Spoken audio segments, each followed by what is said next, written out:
Hello friends, स्वागत है आप सभी का आपके अपने YouTube channel SG Y science classes में। और मैं हूं दीपक। कैसे हैं आप सभी लोग? उम्मीद करते बढ़िया होंगे और आपकी पढ़ाई भी अच्छी खासी चल रही होगी। फ्रेंड्स, आज के वीडियो में हम लोग देखने वाले हैं हिंदी के तीसरा चैप्टर, जिसका नाम है भारत से हम क्या सीखे। पाठ का क्या नाम है? भारत से हम क्या सीखे। कुछ महत्वपूर्ण ऑब्जेक्टिव क्वेश्चन देखने वाले हैं और ये वीडियो आपके लिए महत्वपूर्ण है, इसलिए आप सभी लोग पूरा वीडियो जरूर देखिएगा, क्योंकि आपके एग्जाम में यहाँ से प्रश्न प्रत्येक वर्ष आता है और इस बार भी आएगा।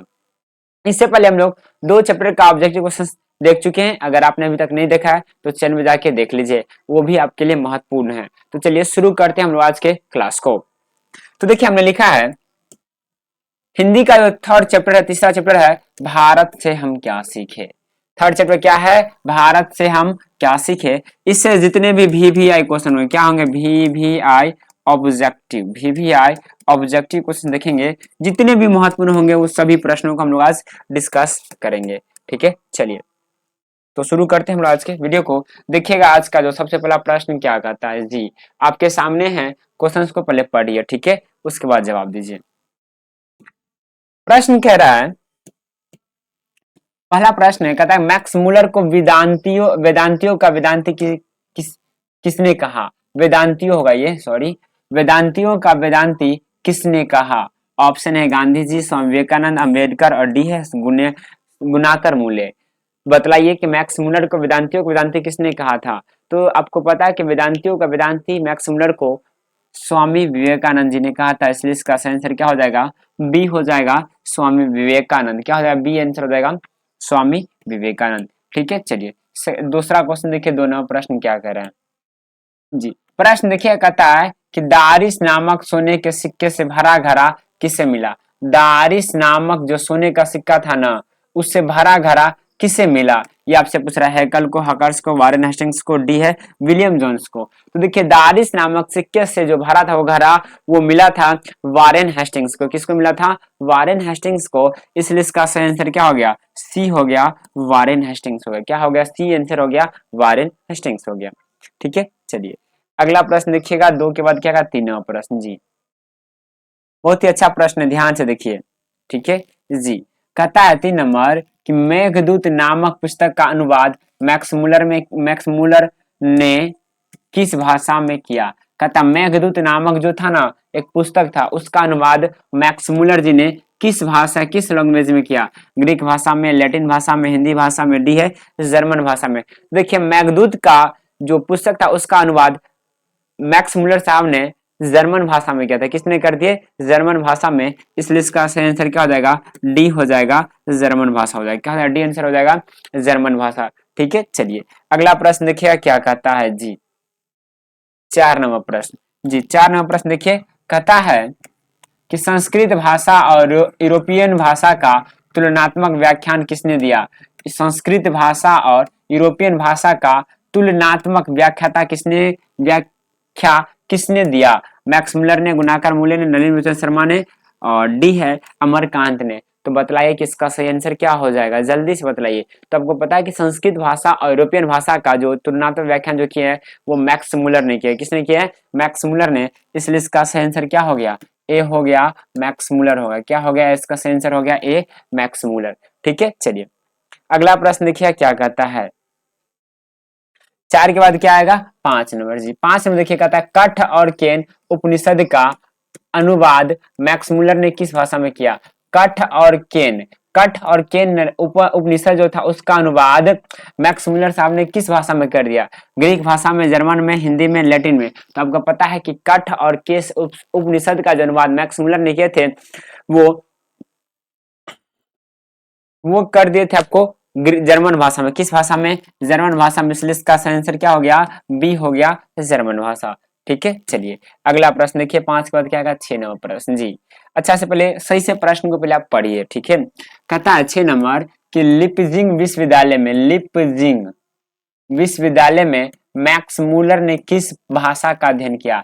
लिपजिंग विश्वविद्यालय में मैक्स मूलर ने किस भाषा का अध्ययन किया। ऑप्शन ए है हिंदी का, बी है जर्मन का, सी है संस्कृत का और डी है उर्दू का। तो बताइए कि आप लोग कि लिपजिंग जो विश्वविद्यालय में जो अध्ययन किए थे मैक्स मूलर साहब ने, वो किस भाषा का किए थे, जल्दी से बतलाइए। तो आपको पता है कि लिपजिंग विश्वविद्यालय में मैक्स मूलर साहब ने संस्कृत भाषा का अध्ययन किए थे, इसलिए इसका सही आंसर क्या हो जाएगा, सी हो जाएगा, संस्कृत भाषा हो जाएगा। क्या हो जाएगा, आंसर हो जाएगा सी, संस्कृत भाषा हो जाएगा। क्या हो जाएगा, सी आंसर हो गया। ठीक है, चलिए अगला प्रश्न देखिए, 6 के बाद क्या आएगा, 7 नंबर जी। देखिए 7वां प्रश्न कह रहा है कि मैक्स मूलर की मृत्यु कब हुई। मैक्स मूलर साहब की मृत्यु आपसे पूछ रहा है कब हुआ। तो आपको पता है कि मैक्स मूलर साहब का जो मृत्यु हुआ था 28 अक्टूबर 1900 ईस्वी में हुआ था। कब हुआ था, 28 अक्टूबर 1900 ईस्वी में। तो देख लीजिए कौन सा है, 28 अक्टूबर कोई है नहीं, ये डेट से आप पता कर सकते हैं और ईस्वी भी है वही है। तो इसका आंसर क्या हो गया, डी हो गया, 28 अक्टूबर 1900 ईस्वी। ठीक है, चलिए अगला प्रश्न देखिए क्या कहता है जी। 7 के बाद क्या आएगा, 8 नंबर। 8 नंबर कह रहा है कि पारसियों के धर्म क्या नाम है। पारसियों के धर्म का नाम क्या है, बौद्ध धर्म, जैन धर्म, वैदिक धर्म और डी है जरथुस। तो बतलाइए पारसियों के धर्म का नाम क्या है। तो आपको पता है कि पारसियों के जो धर्म का नाम है वो जारथुस्त्र है, इसलिए इसका आंसर क्या हो गया, डी हो गया। क्या हो गया, इसका आंसर हो जाएगा डी हो जाएगा। ठीक है, चलिए अगला प्रश्न देखिए 9 नंबर जी। 9 नंबर प्रश्न कहता है कि जनरल कनिंघम का संबंध किससे है। जनरल कनिंघम का संबंध किससे है, ये आपसे पूछ रहा है 9 नंबर। किसका, जनरल कनिंघम का। ऑप्शन है वनस्पति विज्ञान से, भू विज्ञान से, पुरातत्व से और डी है मनोविज्ञान से। आपको पता है कि जनरल कनिंघम का जो संबंध है वो है पुरातत्व से। किससे है, पुरातत्व से, इसलिए इसका सही आंसर क्या हो गया, सी हो गया, पुरातत्व हो गया। क्या होगा, इसका आंसर हो गया सी, पुरातत्व हो गया। ठीक है, चलिए 9 के बाद क्या आएगा, 10 नंबर जी। 10 नंबर प्रश्न देखिए क्या करता है। प्रश्न करा 10 नंबर कि 172 दारिस नामक सोने के सिक्का का घड़ा कहाँ मिला। वो सोने का सिक्का जो मिला था वो कहाँ मिला था, दिल्ली में, गांधीनगर में, वाराणसी में, डी है श्रीनगर में। बतलाइए कि सोने के सिक्का का घड़ा जो था वो कहाँ मिला था। आपको पता है कि वो जो सोने का जो सिक्का था, यानी कि दारिस नामक सोने का सिक्का, क्या, दारिस नामक सोने का सिक्का कितना था, 172 दारिस नामक सोने का सिक्का था। वो जो मिला था वाराणसी में मिला था। कहाँ मिला था, वाराणसी में, इसलिए इसका सही आंसर क्या हो गया, सी हो गया, वाराणसी हो गया। ठीक है, चलिए अगला प्रश्न देखिएगा 11 नंबर। 10 का क्या है, 11 जी। 11 नंबर प्रश्न देखिए क्या कहता है। कह रहा है 11 कि महारानी विक्टोरिया ने नाइट की उपाधि प्रदान की। मैक्स मुलर को, अमरकांत को, बिरजू महाराज को, डी है अशोक वाजपेयी को। डी क्या है, अशोक वाजपेयी को। तो महारानी विक्टोरिया नाइट की जो उपाधि प्रदान किए थे वो मैक्स मुलर को, इसलिए इसका सही आंसर क्या हो गया, ए हो गया, मैक्स मुलर हो गया। क्या हो गया, इसका सही आंसर हो गया ए, मैक्स मुलर। ठीक है, चलिए अगला प्रश्न देखिए 12 नंबर जी। 12 नंबर प्रश्न करा है कि नालंदा विश्वविद्यालय कहाँ पर स्थित है। नालंदा विश्वविद्यालय आपसे पूछ रहे कहाँ है, बिहार में, उत्तर प्रदेश में, मध्य प्रदेश में, डी है गुजरात में। आपको पता है कि नालंदा विश्वविद्यालय जो है वो बिहार में है, इसलिए इसका आंसर क्या हो जाएगा, ए हो जाएगा, बिहार हो गया। क्या हो गया, इसका आंसर हो गया ए। याद रखेंगे नालंदा विश्वविद्यालय जो है वो बिहार में, कहाँ स्थित है, बिहार में। ठीक है, चलिए अगला प्रश्न देखिए क्या कहता है जी। देखिए 13 नंबर प्रश्न कह रहा है कि निरिवंश विद्या का संबंध किससे है। वनस्पति विज्ञान से, प्राणी विज्ञान से, मानव विज्ञान से, अंतरिक्ष विज्ञान से। निरिवंश विद्या का संबंध आपसे पूछ रहा है। तो निरिवंश विद्या का जो संबंध है ना वो आपको पता है, वो है मानव विज्ञान से। किस विज्ञान से, मानव विज्ञान से, इसलिए इसका आंसर क्या हो गया, सी हो गया, मानव विज्ञान। ठीक है, चलिए 13 के बाद क्या आएगा, 14 नंबर जी। 14 नंबर प्रश्न कह रहा है कि दारिस क्या है। दारिस क्या है, चांदी का प्राचीनतम कालीन सिक्का, सोने की प्राचीन कालीन सिक्का, डी है एक देवता, डी है एक धार्मिक ग्रंथ। तो बतलाइए कि दारिस क्या है। तो दारिस जो है एक सोने की प्राचीनतम सिक्का है। क्या है, सोने की प्राचीनतम सिक्का है। कितना सिक्का मिला था, 172 सिक्का। कहाँ मिला था, वाराणसी मिला था। कहाँ मिला था, वाराणसी में। किनको मिला था, मैक्स मूलर साहब को। किनको मिला था, मैक्स मूलर को। ठीक है, चलिए अगला प्रश्न देखिए 14 के बाद क्या आएगा, 15 नंबर। हम देखिए आपसे पूछ रहा है कि मैक्स मूलर का जन्म कहाँ कब हुआ। मैक्स मूलर का आपसे पूछ रहा है कि जन्म कब हुआ। तो याद रखिएगा मैक्स मूलर का जो जन्म हुआ था 6 दिसंबर 1823 में हुआ था। कब हुआ था, 6 दिसंबर 1823 ईस्वी में। इसलिए इसका आंसर क्या हो गया, डी हो गया, 6 दिसंबर 1823 हो गया। क्या हो गया, डी। ठीक है, चलिए अगला प्रश्न देखिए 16 नंबर। देखिए 16 नंबर प्रश्न कहता है, 16 नंबर कि प्लेटो का संबंध किस देश से है? इटली से, स्पेन से, भारत से, यूनान से। तो देखिए प्लेटो का जो संबंध है ना वो है यूनान से। किस देश से संबंध है? यूनान से। इसलिए इसका सही आंसर क्या हो जाएगा? डी हो जाएगा, यूनान हो गया। क्या हो गया इसका सही आंसर? हो गया डी, यूनान। ठीक है, चलिए अगला प्रश्न देखिए। 16 के बाद क्या होगा? 17 जी। 17 नंबर प्रश्न देखिए, कहता है 17 कि भारत से हम क्या सीखे? भारत से हम क्या सीखे कि रचनाकार कौन है? विवेकानंद, मैक्स मुलर, रविन्द्रनाथ टैगोर और रविन्द्रनाथ टैगोर या ठाकुर, दयानंद सरस्वती। आपको पता है कि भारत से हम सीखे जो रचनाकार है उनके जो सॉरी उनके रचनाकार है वो मैक्स मुलर है। कौन है? मैक्स मुलर है। इसलिए इसका आंसर क्या हो गया? मैक्स मुलर हो गया। ठीक है, चलिए अगला प्रश्न देखिए। 17 बाद क्या? 18 जी। 18 नंबर प्रश्न कह रहा है कि शाहनामा का रचना काल है। शाहनामा का रचना काल 7वीं 8वीं सदी, 10वीं 11वीं सदी, 4वीं 5वीं सदी, 5वीं 6वीं सदी। शाहनामा का रचना काल आपसे पूछ रहा है। आपको पता है कि शाहनामा की जो रचनाकार है वो है 10वीं 11वीं सदी। क्या है? 10वीं 11वीं सदी। इसलिए इसका सही आंसर क्या हो गया? बी हो गया। ठीक है, चलिए 18 बाद क्या आएगा? 19 नंबर जी। 19 नंबर सवाल देखिए क्या कहता है।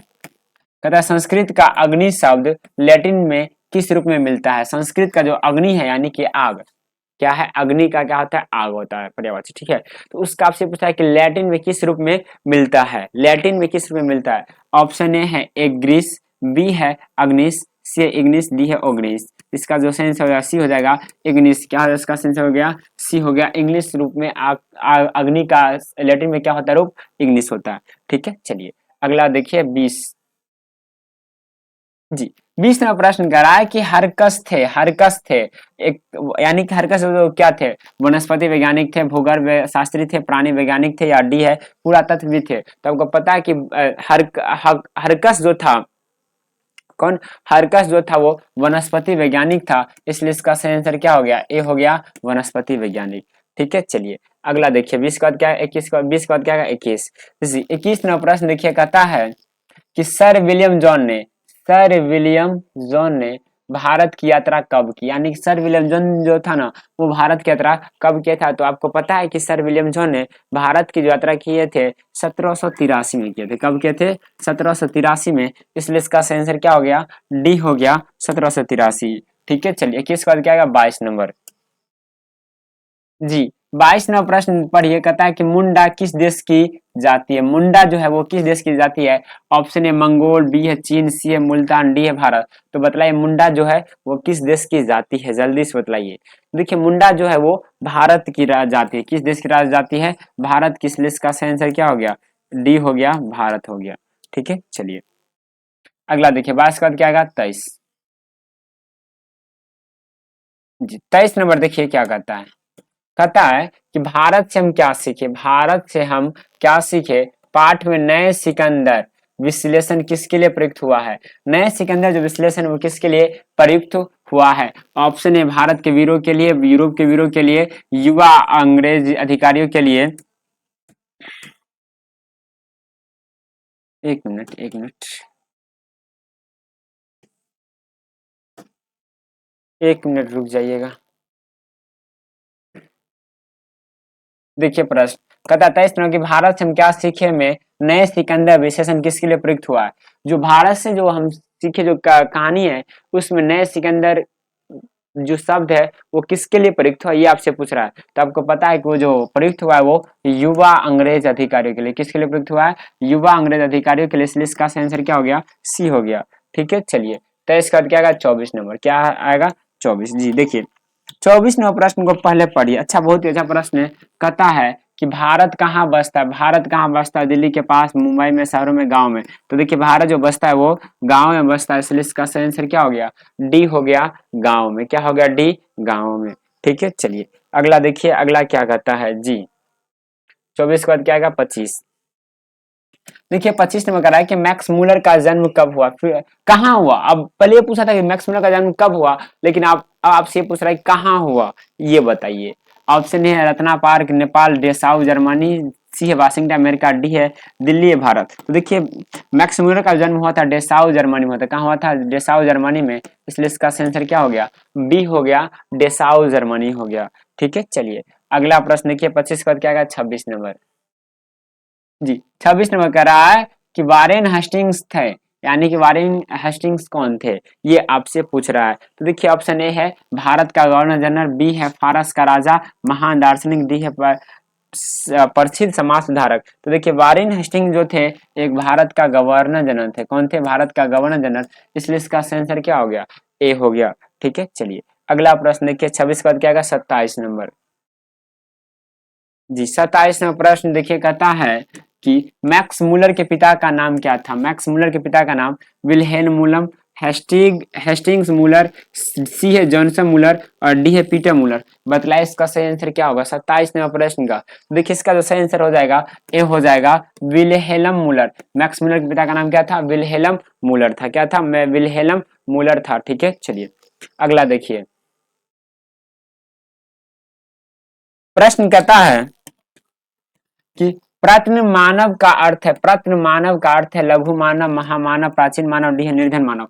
बतलाए कि प्रत्न मानव का अर्थ अब क्या होता है। देखिए प्रत्न मानव का जो अर्थ होता है वो होता है प्राचीन मानव। क्या होता है? प्राचीन मानव। इसलिए इसका आंसर क्या हो गया? सी हो गया।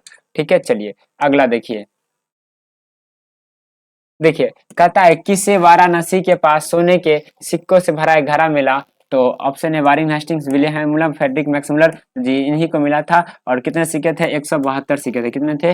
172 दारिश के सिक्के थे। ठीक है जी। जी चलिए अंतिम प्रश्न है और ये आज का 30वां प्रश्न। जी देखिए आज का ये इस चैप्टर का अंतिम प्रश्न है। ठीक है जी। कहता है कि किसके अध्ययन क्षेत्र में भारत के कारण नवजीवन का संचार हो चुका? किसके अध्ययन क्षेत्र में भारत के कारण नवजीवन का संचारण हो चुका, संभव हो चुका, संचार हो चुका है? ऑप्शन ए है विधि शास्त्र, नीति कथा, सी है भाषा विज्ञान, डी है दैविक विज्ञान। तो इसका जो आंसर हो जाएगा बी हो जाएगा नीति विज्ञान। और क्या हो जाएगा? नीति कथा हो जाएगा। ठीक है चलिए ये था आपका कुल 30 प्रश्न। और कैसा लगा आपको ये वीडियो कमेंट करके हमें जरूर बताइएगा। और अगर आपको अच्छा लगा हो तो चैनल को सब्सक्राइब कर लीजिएगा, साथ ही साथ बेल आइकन को भी जरूर दबा लीजिएगा और दोस्तों को भी शेयर कर दीजिएगा। उनका भी एग्जाम में है और अगर चैनल से जुड़ जाएंगे तो उनका भी तैयारी अच्छे से हो पाएगा। और जितने भी क्वेश्चन हम दे रहे हैं उन सभी क्वेश्चंस को आप लोग अच्छे से करते चलिए। तो मिलते हैं अगले वीडियो में। आज इतना ही। जय हिंद, जय भारत।